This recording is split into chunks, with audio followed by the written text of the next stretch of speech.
Alright guys, it's your boy Kosk here, back at it again with another Yu-Gi-Oh! Deck profile. This week I went to State Championships, WA. Top 8, not bad.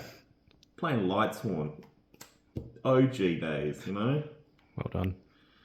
So let's see what we got. We got the Lightsworn. Good deck by the way. Very good when you go first 6 times in the day. Strong deck.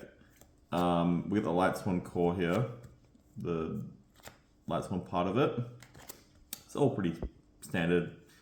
The one brick, I guess, and then the rest all, I guess these are sort of bricks, but you don't really ever brick on them. And then this you just don't want it, you just want it in your deck because you can search it, but you don't mind drawing these cards. I played 43 cards by the way, and I cut Recharge a day before, or a couple of days before, and played 40. I was like, I don't need Recharge, like M-City and stuff. But I actually like struggled to find cards to side out because this deck's just all engine. So it's a really bad reasoning, but I just put it back in so I can side it out, to be honest. Don't do that. Next is the Bystial, or the Dragon Engine. We got the 6 Bystials and the custom card, Bystial Bucking Regain. This card's so stupid. Why does it do the things it does? Bring back you usually like get Magnum effect twice, like once on yours and then once on theirs, and then like it means your Magnum can end phase search like one of these, so it stops their turn, and then like because you brought this back on their turn, and for your turn you can like search a Dragonling or something. So it's really, really strong. And the fact it can like bottom of the deck like melee, so you get like 3 melee effects is pretty dumb. And then 3 Saferd and 2 Baby Dragons. So this can obviously search Dragonling as well, which makes it really strong. It can also, if you mill this, add it back to hand. Can summon this more than once in a turn, so you can add this back to hand if you want to summon it again, just to like make a rank 8 or something. So yeah, really, really strong card to mill or to draw. And also if you draw it, you get both effects, but yeah. And then the next package was the M-City, or the, I can move this up if you want. M-City, or the King Sark package. Yeah, 2 King Sark is really good because a lot of the time you don't mind just discarding a card to get another one in the graveyard, so you can make Zombie Vampire or something. More rank 8 access is really strong. Also, if you play 1, it's like you don't really want to ever mill it. It's scary, or draw it. So I don't know. 2 is fine. I like 2. And then like the this is I guess engine, or extenders in a way. And then these were like the 2 non-engine cards. These are like miscellaneous. Like this doesn't, obviously it's not an engine card, but it's really, really strong into boards, and also like when you're going first, just having it in your graveyard at the end phase is just strong. But yeah, it was really solid.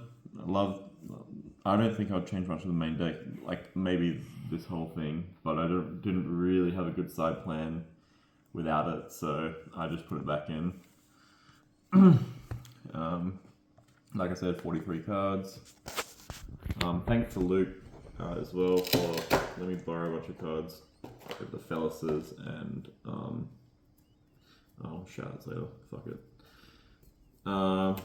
Got the Father Son Kamehameha and the Four Saints. Need to play that package, of course. This batter, so I got 2 level 10s, this batter and Chenning.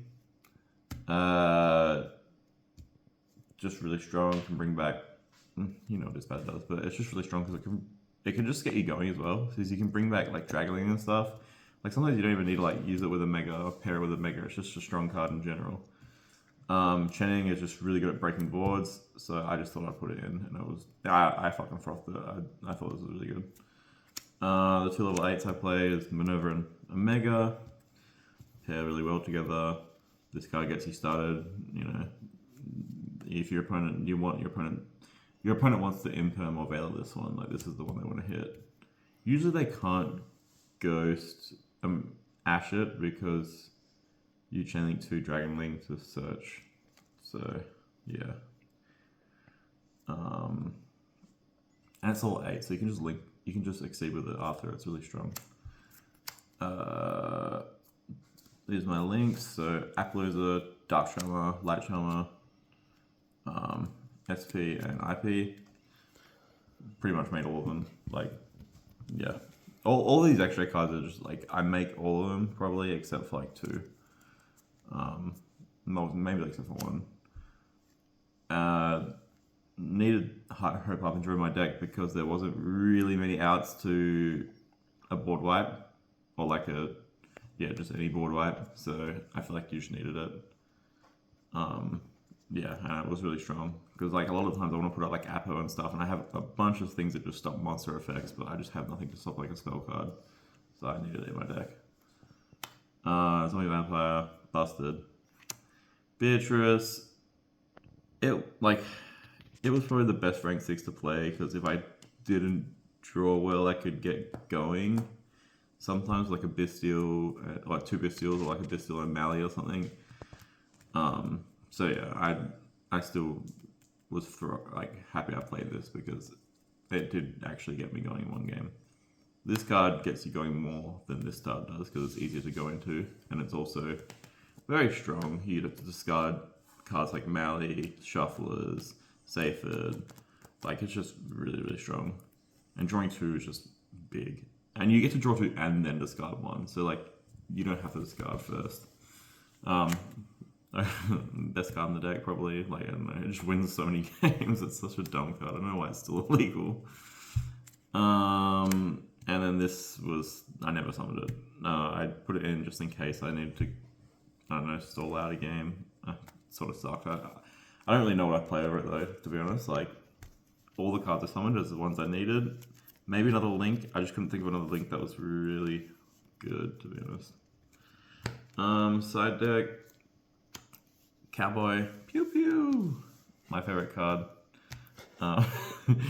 As people know, I like to go into time a lot and win with Cowboy, so shoutouts to me. Bystial Beldrake. Yeah, it's just another name, and it's just another Bystial. It's good in it's good going second in matchups, even versus Firefist. Oh, not Firefist. Snake Eye. Obviously the IP, you can just hit that, which is really strong. Call by for going first. I have no way to stop a shifter, so this is my way. And also going first helps if I don't know, not against shifter, but I meant when the die roll helps you in most times. This was the best part of my side deck, was 3 Dark Ruler and 3 Droplet. I noticed that a lot of the Snake Eye decks were going away from like the hand rip variant, and they were ending on like maybe IP in the spell and trap zone with like the field spell, the Flam Verge, Appaloosa, and like the Galaxy, or this one, Hope Harbinger. So yeah, these were really strong, and actually it was really good because one of my opponents played around tactics, and he summoned IP back in the standby phase with Flam Verge, and then I just ruled him and just ended his career, which was classic. And then you only have to really play around like a Princess Engrave, so you're chilling.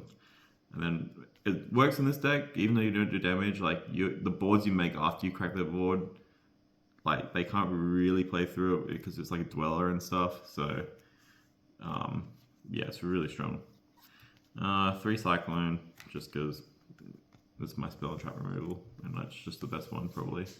And then the last 3 was 3-dimensional barrier because it's so strong at the moment, very strong. I was thinking about I was testing thrust and stuff, and you know, all these things, but it didn't really. I didn't like thrust with this card because you're letting him resolve an effect before you get to use this, so this card's value goes down. Yeah, it was really strong. It's really strong versus so many decks, so it's a good choice. Thoughts on the deck? I think it's a really good deck actually. I think the deck's really strong for a deck that plays no hand traps. It can push through a lot of boards. I mean, Apo can be a little bit annoying especially like game 1. Game 2, obviously, I have all those cards, and I was thinking about that's what I was thinking about maining droplets over this card, but honestly, I don't think it was worth it. Just like sometimes you just want a better play going first, because it's the best part of the deck is if you go first, you're probably winning. So why would I make that worse? Yeah, I don't know. Shout outs to Fish for testing with me all week. Going with me to Rocco for no reason. To get like 4 packs and have a bit of fun. Shout outs to Tran. I feel bad. I played a bit slow in one of the games and pew pew. Shout outs to Luke, like I said, he let me borrow Fellas and the MCETI package, which was really nice, and just can't fault him. He's a great guy. And yeah, it was a good day, so shout outs to everyone for coming to the event. So it was fun to get back into it and just play a little something different, even like it's not a very popular deck, obviously. And Jared for the Hope Harbinger. And who? Jared. Oh yes, thank you, Jared, for the Hope Harbinger. Thank you. All right, see you.